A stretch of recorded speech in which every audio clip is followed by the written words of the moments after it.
2022년 4월 10일 기출문제 풀도록 하겠습니다. 자, 이론시험 문제입니다. 자, 1번 다음 중 회계상 현금으로 처리하는 것은? 그래서 현금은 현금이라는 계정 과목으로 처리하는 것은 이런 뜻입니다. 자, 그러면 공부한 거 있죠? 자, 현금으로 처리하는 거는 여러분 쭉 한번 써볼게요. 한국은행 돈 있잖아요.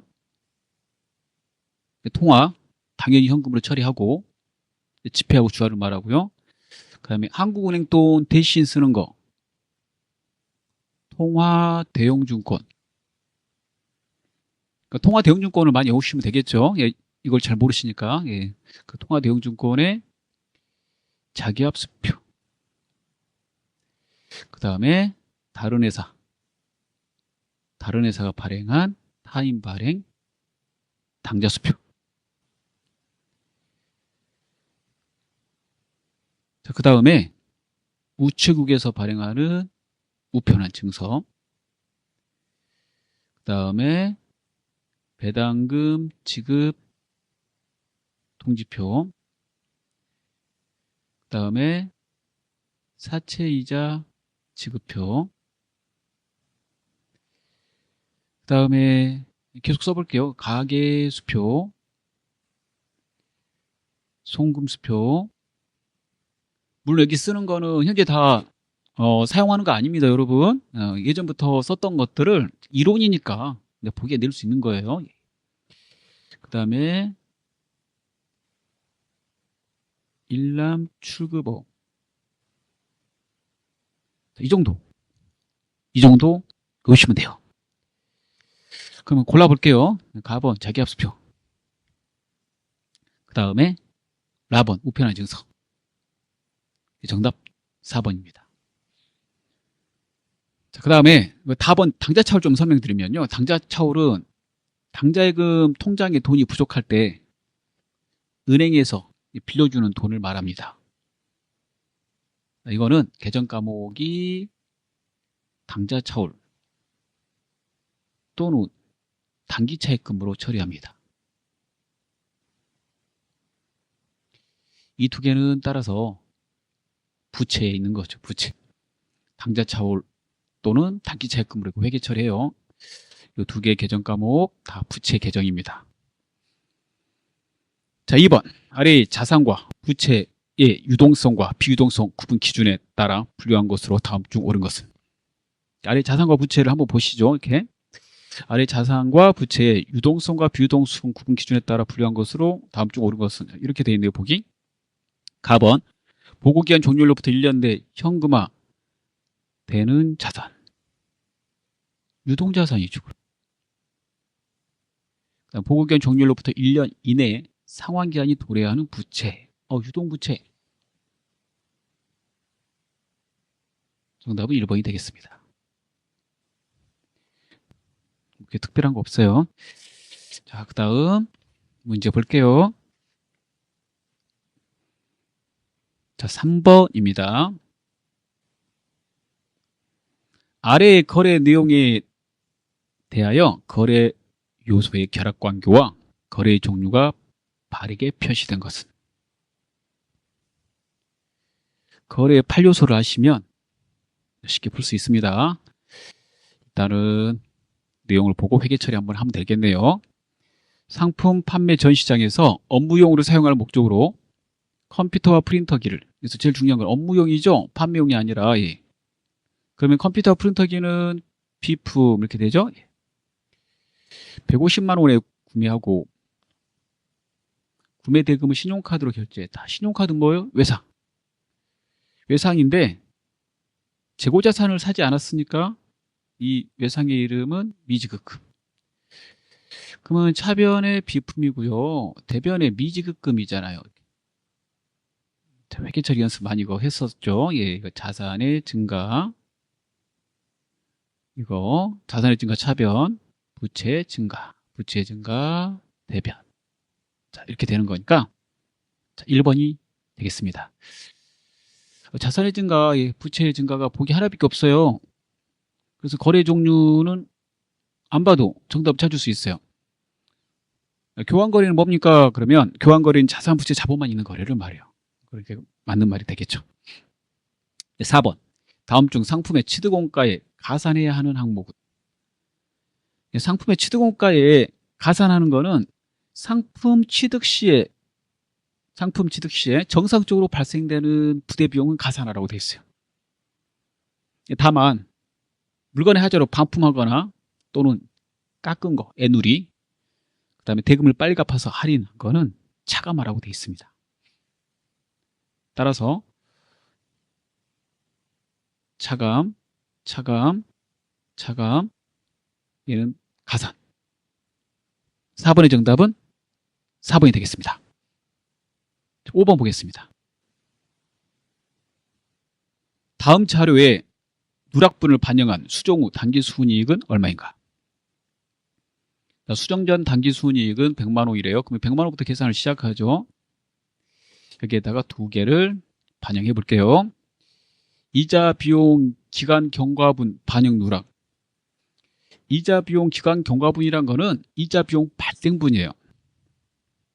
발생분은 비용으로 처리해야 돼요. 근데 비용으로 처리 안 했다는 말이잖아요. 비용으로 처리를 해야 되는 거니까 수정하면 비용 처리하니까 빼기가 되겠죠. 비용 처리하면 2만 원. 이때 쓰는 계정 과목은 여러분 미지급 비용 이렇게 되겠죠.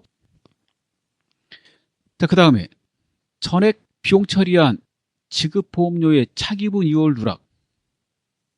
이 말은 보험료 지급한 것 중에서 올해 단기 지급한 것 중에서 내년 거 내년으로 이연시켜야 되죠. 올해 비용 처리하면 안 되죠. 그럴 때 쓰는 계정 과목이 성급 비용이잖아요. 그래서 이거 수정 분기하면 올해 비용에서 이만큼이 빠져나가요. 20만 원어치가. 그래서 플러스 20. 100만 원에서 2만 원을 빼고 20만 원을 더하면 118만 원이 됩니다. 그 수정 후 당기순이익은 118만 원. 4번. 다음 자료를 토대로 단기에 대손상각비로 계산할 금액은 얼마인가? 기초 대손충당금 잔액은 5만 원이다. 10월 거래처 파산으로 회수 불가능한 매출 채권이 20만 원 발생했다. 파산은 대손이죠. 대손이 발생하면 1단계 대손 충당금을 먼저 가져다 써야 돼요. 5만 원 가져다 쓰겠죠. 자, 회계 처리한다면 매출 채권 회수 불능이니까 20만 원 뺍니다. 그리고 여기에 대비한 대손 충당금 6월 돼서 넘어온 게 5만 원 있으니까 먼저 가져다 쓰는 거예요. 나머지는 너무 적게 설정했잖아요. 부족한 거는 전부 다 뭘로 해요? 대손상각비로 한다. 이렇게 돼 있어요. 그래서 비용 처리는 15만 원을 하게 돼요. 따라서 정답은 3번이 되겠습니다. 자, 7번 볼게요. 재고자산 평가 방법의 변경에 따른 기말 재고자산 금액의 변동이 매출원가와 매출총이익에 미치는 영향으로 올바른 것은? 이거 좀 문제 나오고 있어요. 4번. 기말의 재고자산 금액이 감소하면 매출원가가 증가한다.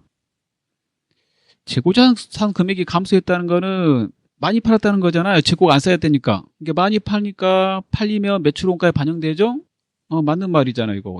4번 맞음. 4번. 기말의 재고자산 금액이 감소하면 매출원가 감소한다. 이거 아니죠. 기말의 재고자산 금액이 감소하면 매출원가가 증가한다가 맞다고 그랬잖아요. 왜? 기말에 재고가 조금 남았다는 거는 많이 팔았다니까. 많이 팔았어요. 그러니까 팔면 매출원가에다 반영하는 거잖아요. 그러니까 이게 증가한다. 이게 맞는 거고.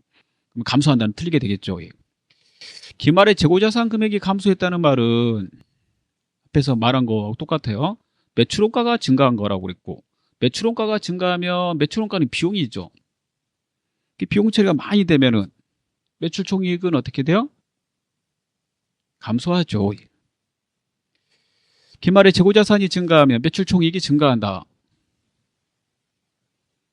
이거는 증가하면이라고 그랬네요. 기말의 재고자산이 증가하면 많이 못 팔았단 말이에요. 그러면은 매출원가가 감소되겠죠.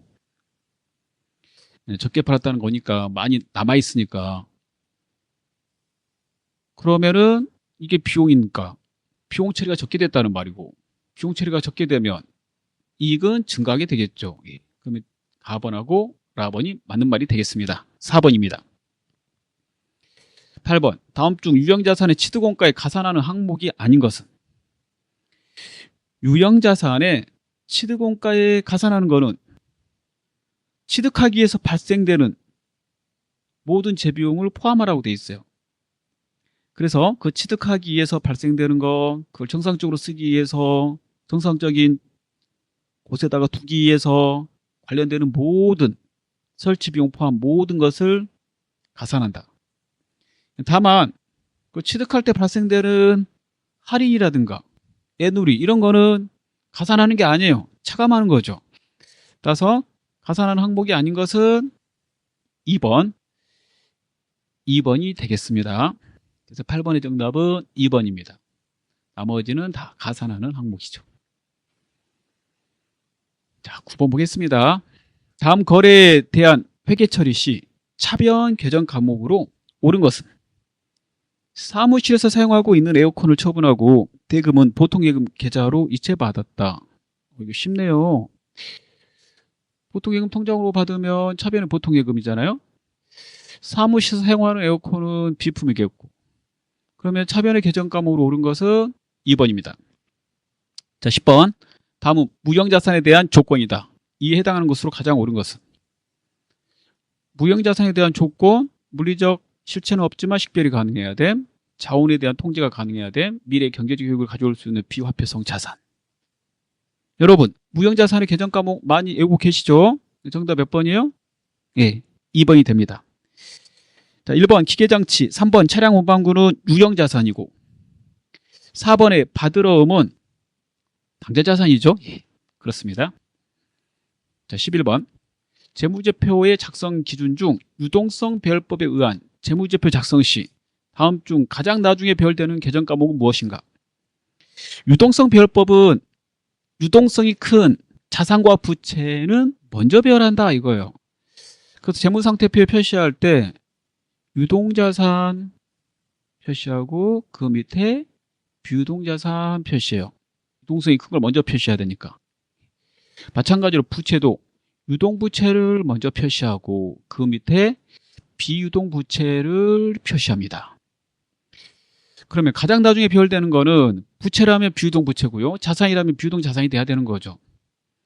자, 1번 사채 비유동부채, 2번 예수금 유동부채, 그 다음에 미지급금 유동부채, 선수수익 유동부채.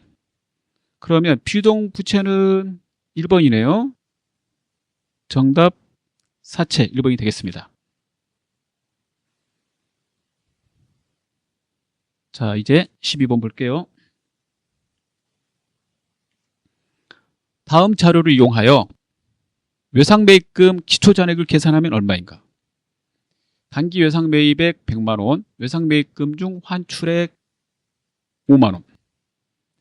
환출액은 반품한 거니까 갚을 필요가 없는 거죠. 예, 그래서 갚아야 될 때 그러면서 빼야 되고요. 외상매입금 지급액 갚은 거 110만원, 그다음에 외상매입금 기말 안 갚고 남은 잔액 30만원이래요. 그러면 이런 거 좀 잘 나오는 거예요. 예. 문제는 외상매입금 기초잔액. 작년에 갚지 못해서 이율된 거 얼마냐 이거죠. 그러면 이거 구할 때 외상매입금 기초잔액에서 시작하죠. 더하기 단기 외상매입액 갚아야 될 거 더하고, 이게 전체 갚을 돈이잖아요. 전체 갚을 돈인데 여기에 환출액이 있고 지급액이 있잖아요. 환출액 갚을 필요가 없으니까 빼고 반품한 거니까, 지급한 거는 상환했으니까 빼버리고, 그러면 이게 지급액이니까 그럼 나머지가 기말의 잔액이 돼요. 기말의 잔액이 이렇게 해서 30만 원이래요. 그 다음에 환출액은 5만 원, 그 다음에 단기 외상 매입액은 100만 원. 그러면 기초잔액은 얼마냐 이거죠. 자, 계산기 좀 사용하세요. 그 정답은 4번 45만 원이 됩니다. 3번 보겠습니다. 개인 회사인 대성상사의 기말 자본금이 51만 원일 때 다음 자료에서 알 수 있는 단기의 인출금은 얼마인가? 박스를 먼저 보세요. 이거 보면 이제 생각나시는 게 있을 거예요. 이 공식 기초자본금 이제 씁니다. 여기다가 총 수익을 더하고 그 다음에 총 비용을 빼요. 추가 출자액이 있으면 추가로 출자했으니까 더해주고 그 다음에 이게 원하는 인출금은 빼버리면 이게 쓰고 남은 기말의 자본금이 됩니다. 남아있는 자본금이죠. 자, 그러면 기초자본금 100만원, 총수익 40, 총비용 29만원, 추가 출자액 30만원. 그래서 기말 자본금이 51만원 됐대요. 그럼 인출금은 얼마냐? 계산기 한번 쓰면 되겠죠? 예, 쓰시면 1번 90만원이 되겠습니다. 자, 14번입니다. 다음 중 영업손익에 영향을 미치는 거래는 무엇인가? 영업손익 생각나세요? 예, 매출액에서 매출 원가를 빼요. 그럼 매출 총액이죠.